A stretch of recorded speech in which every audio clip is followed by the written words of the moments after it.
you know what? I'm quitting tomorrow. I'm just gonna do it all. And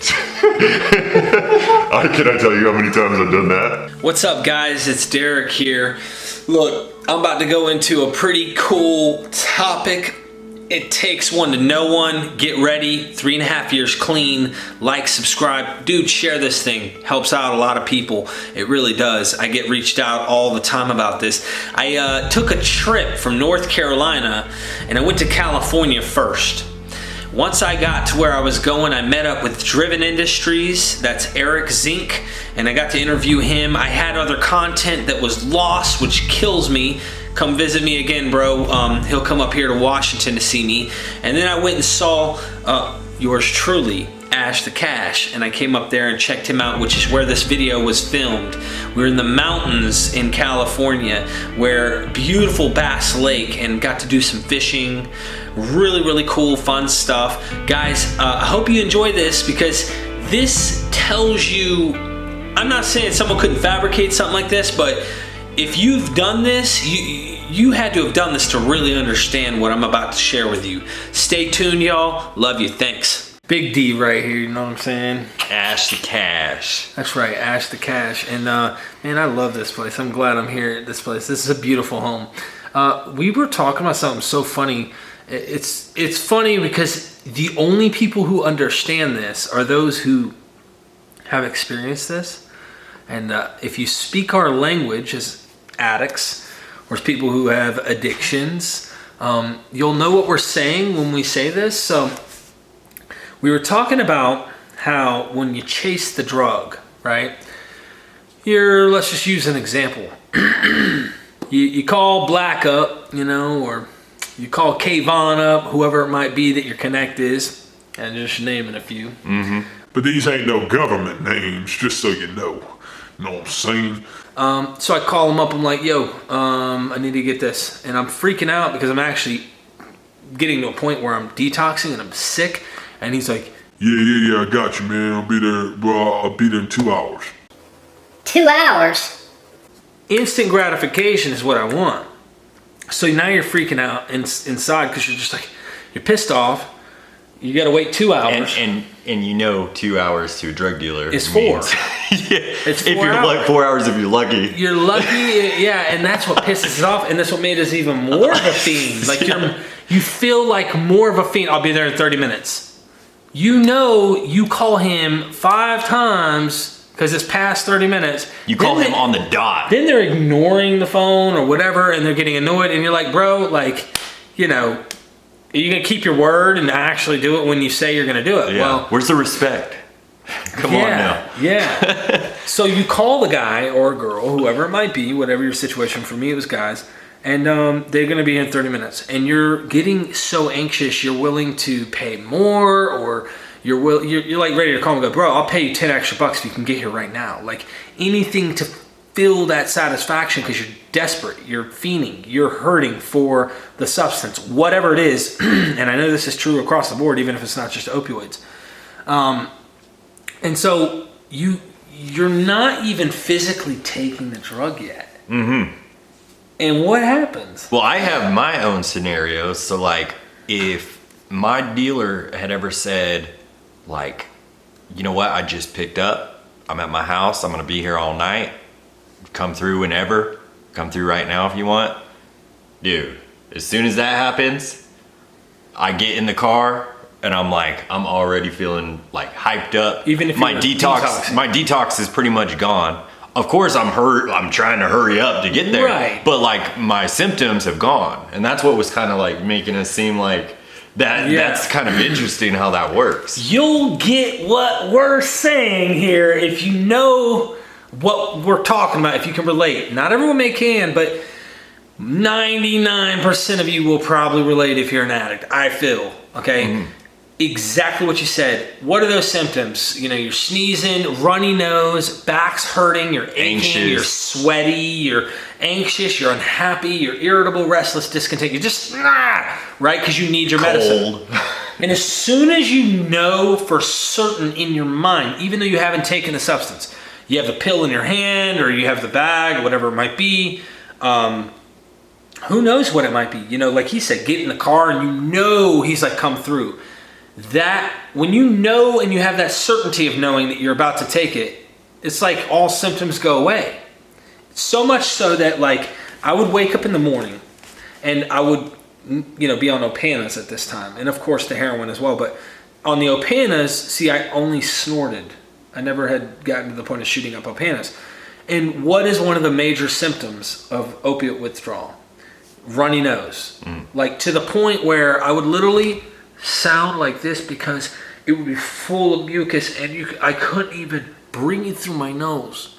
And so I couldn't even blow my nose. Like it was just full of mucus because you're sick. You have like flu-like symptoms. And as soon as I knew I was getting it, I could blow my nose and no more runny nose, no more nothing. Like it was like almost like it dried up somewhat. Of course I'd take like a Q-tip and dry it out, but it was like the symptom went away. I'm not runny nose, and I was able to take the medicine, and then boom, I had no more symptom, like at all. But even before you did it, it was like it got you a high somewhat. Right. And I hear people do that with like when they were injecting, they would get this thing when they'd see the blood enter the syringe, which is dark, of course. It's a sick ritual, and they would experience that. You want to go into some experience of yours, or? Well, yeah. Yeah, just every time, it didn't matter what. I've both flip sides of how this works when you know for certain you're gonna get it, and then when you know, or when they're lagging on you and it makes the symptoms worse.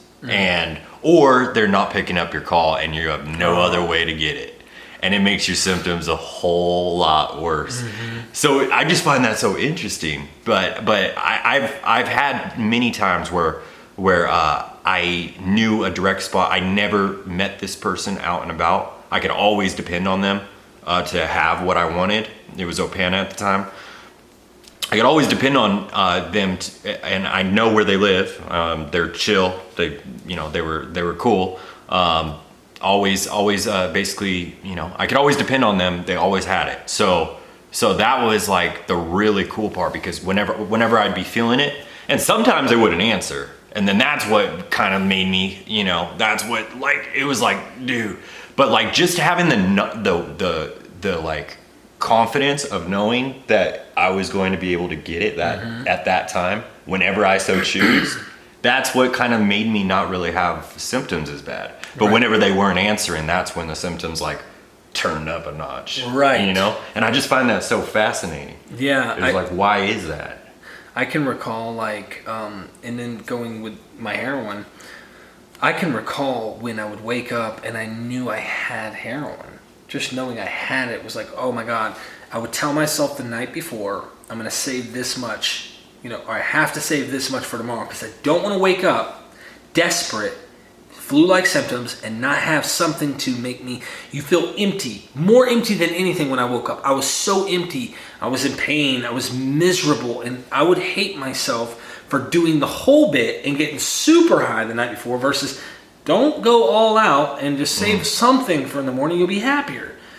And I can remember never being able to fulfill that, because as soon as I even did that much in the morning, I would take a nap from nodding out, because it's heroin. I mean, it's not like you do it and you're like, yay, great day for work.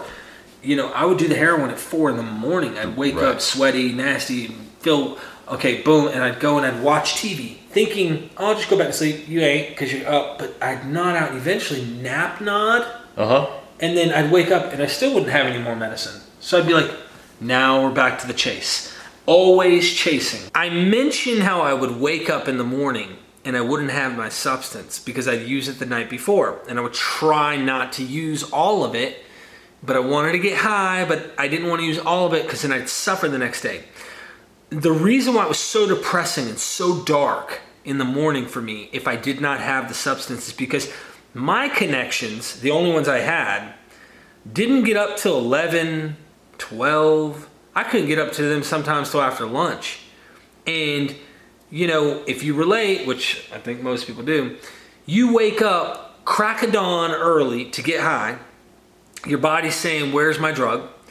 Your mind is, your body, whatever. And you're needing that substance. And if you don't save any for the next day and you wake up and you don't have anything, you're not only depressed, you don't even want to live, you feel like, but you know Jaquan or Black or whoever the freak you're calling isn't going to answer his phone, number one. He might respond with a text a few hours later. He's used to dealing with fiends, so he's blocking calls all the time because he knows how it works. He sees how addiction plays a role, and they go off of that. So none of my connections were awake. I couldn't get a hold of them, and you had something you were... Well, yeah, it's like you're already straight that night, and you have more. And although it would be cool, you know, in the addict's mind to just do it all as we want to do, we kind of have to plan out as addicts, because we know that doom is coming. You know that it's coming in the morning, and you're gonna have to. And then what we were just talking about the, you know, it being turned up. Mm-hmm. All those hours are going to be intensified. They're way worse. So as an addict, you're trying to rationalize, would I save this little bit for my morning to get me through until the dope dealer wakes up? And not be as high tonight. Right. So I've done that so many times, too many to count. Like planning out your addiction to get to the next, like basically like laying one brick in front of the other till you get a row more bricks or something, and just keeps it going to a brick leading nowhere, you know? The anxiety's real. So like when you get clean, it's like that's why you feel at peace when you don't need the drug anymore and you found a way to not need it. You've changed habits or whatever it might be. It is so peaceful. Because you are always trying to maintain, like you said, it's a job trying to maintain your habit. And you want to feel so good. At the same time, you don't want to hurt tomorrow morning. So it's like instant gratification, but you're not thinking about tomorrow. And sometimes we try to, and I don't know if that depends on the kind of addict you are. I mean, look, I'm learning. There's various degrees of addicts, but like some people can wake up tomorrow and they still have their substance. I don't know. I was way more extreme. I just couldn't, like my wife with her addiction. She always had her medicine, dude. Always. She was a functioning addict. Me, I was like, balls to the wall. Today I'm going to be stoned out of my mind, and then I may only have enough money to get unsick tomorrow. Like, I didn't think about tomorrow. I didn't think, well, let me split some. I think I've done that very rare. I'm not going to say I haven't done it. Okay, I have split and saved some, but it was probably when I had so much, when I became a guap, as they want to call it, like a huge sum of money or something, I'd boom, or I'd steal something, and I was able to get a large amount of the drug, and then it lasted me, so I was like, you know what, I can save because I'm good for the next 2 or 3 days, but any normal, typical addict could have made that last a week. You know? Right. And on the flip side of that too, I remember so many times when I would say, you know what, I'm quitting tomorrow. I'm just gonna do it all. And can I tell you how many times I've done that? Oh my God, I did a video not long ago. I can't count it. Too many times to count. Say when we're high, we'll quit tomorrow. Tomorrow comes and we're not high, and we don't want to quit. Biggest regret. You know, even though that night before was quote unquote amazing, the next day is this complete opposite of amazing in the same in a different direction. Dude, I'm glad you remembered that. Yeah. I'm so glad he remembered that. That is badass that you remember that, because I did a video not long ago on how we say we're going to quit tomorrow.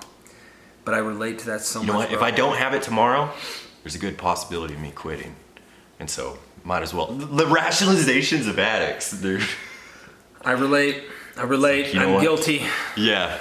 Guilty. I can now relate to that on the flip side. Now let's talk recovery. Mm-hmm. Okay? The same way you get anxious in recovery, and knowing, like I talked about, how you have to empty shit out and like get shit off your chest. That I keep relaying that message on here. But if you don't get it off, you experience the reverse. That you experience once again anxiety, you experience that, oh my God, depressed feeling like something's not right, in the opposite direction when you're not doing things correctly. I notice that, at least for me, when shit's going bad and it's getting too much stress, too much this, too much that, I start feeling like that pressure of like the dope dose's not picking up, or I can't get the substance. It's almost like the drug is only so little compared to what really is the behaviors. It's like, they say the drug is a symptom of the real problem. There's an emptiness we're trying to fill, and we keep chasing to fill this emptiness, and the drug is just a symptom of it. Getting rid of that's a start, but there's still something there that needs to be worked on, and I see that even in the recovery side, apart from the actual drug. But I want your thoughts, because we were talking about this. What is that? I mean, we talk about it. Everybody can relate this listening can go, yeah, I know that feeling when you get the satisfaction of knowing that you're about to get it, and the symptoms go away. You start almost feeling like happy, high feeling, even though you haven't even used it. Is that your brain releasing chemicals? I really think so, personally. I think that because our brain, we're so powerful. Our brain's so powerful. Our brain is a pharmacy within itself. Right. And all the pill or dope or whatever it is you're taking is doing is basically, it's like a key. It's like basically a communication system that will starts in the communication system to release the chemical inside your own brain.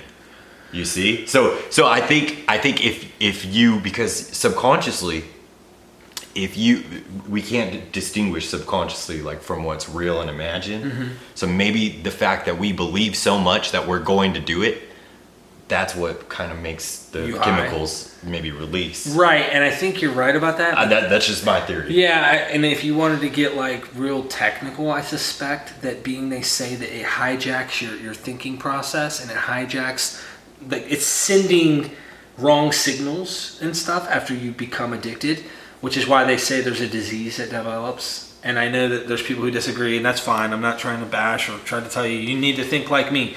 However, there was a movie your mom and I were talking about last night about concussion, and Will Smith played in it, and it's about the football players who, by the way, of their own choice, decided to play football, and they hit head to head, and they did a lot of collision and over and over, and finally it developed a concussion, which ended up developing a disease in the brain based on this concussion.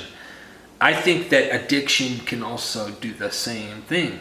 And that's why the doctors, it's in the medical handbook that addiction is a disease according to the medical handbook. But nonetheless, flushing that makes me think you're sending those triggers like you know what the thing's going to do before it did it. And therefore, that's why your brain's already tricking and psyching itself to do it. Right. My opinion. I mean, there's guys who go to the methadone clinic in the morning and they wait in line knowing they're about to get the methadone and they feel better. You know what I mean? Yeah, the same thing with they're Suboxone. already there. They're already there. Or what about you wake up and you already know you're set with how, like you were saying earlier, you're already set. You don't even wake up with symptoms. You don't wake up crazy. You wake up all chill, ready to go do what you do. And that's just so interesting. And what would this be interesting if you had a complete bunk that looked like the real thing that was nothing? What would that do to you? Right, like what if someone completely played the game on you and gave you the wrong... I've never done this. Like as if it was the real thing. Right, like here's a stamped one that looks identical to the real one, but it's all just placebo. Like a sugar pill. Right. The only problem is you would taste it. But let's suppose we skip that. It tasted the same, it looked the same, but it did not have opioids in it. Yeah. And you're an opioid addict. Right. What would happen? What if they ran that experiment on somebody in like a detox or rehab? Oh my gosh. And see if that worked. I mean, I don't know if it would have the full effect. Like if the person didn't know. I think it would to some degree do something. I don't know, like, because there is a physical... I don't know, man. That's a good question, but I'm being devil's advocate by saying I don't know if it would really work like that. Yeah. You never know. What do y'all think? That's an interesting question. Because if the symptoms go away like that, when you know for sure it's going to happen, right? You are not worried about it. If that happens... But what about the high? Because you get... That's why I'm like questioning, because you can't fake an Opana high. if you're using Opana. Oh, if you're taking absolutely. Opana, you're freaking. I was talking more of like a Vicodin, Percocet or something. Yeah, but see, Like just to get rid of the symptoms or I something? think the only way that would work psychologically on someone is if they're on heavy shit like Opanas or heroin, and then you gave them a perk. I think that's or what I was something. kind of referring to. If you're talking about a perk addict and you give them a perk, they're going to know what a perk high should be. Right. Or if they're used to perks. So I don't know. What do y'all think? Tell us down in the comment section below. Like, subscribe, share this thing. But me and Ashton were just shooting the shit. We've had a great couple days. I really enjoy his company. Guys, let's create a community on here. Get your YouTube channel going. Come and put it in the comments section. We'll show you guys love. We'll subscribe. Hopefully you guys do too. And I don't know if you have any topics, let us know. But I want to hear your thoughts. Do you think that giving a drug addict that, if they are on a heavier dose, suppose like heroin or opioids or something, and you give them something like a Percocet or Vicodin, but it's not really it, do you think that because of the chase and the satisfaction of thinking you have something, that it would make them feel high, and the release of the dopamine and such in the brain is making them think that they did a real perk, therefore they actually start to get unsick? What are your thoughts? Leave it down in the comment section. I think that's a good question. I think that's great. Yeah, that's please badass. Please do. That'll be an interesting topic to look at and see what's going on. So yeah, for sure. Ash the Cash. Ash the Cash. Big D. All right, y'all. All right. We'll see you.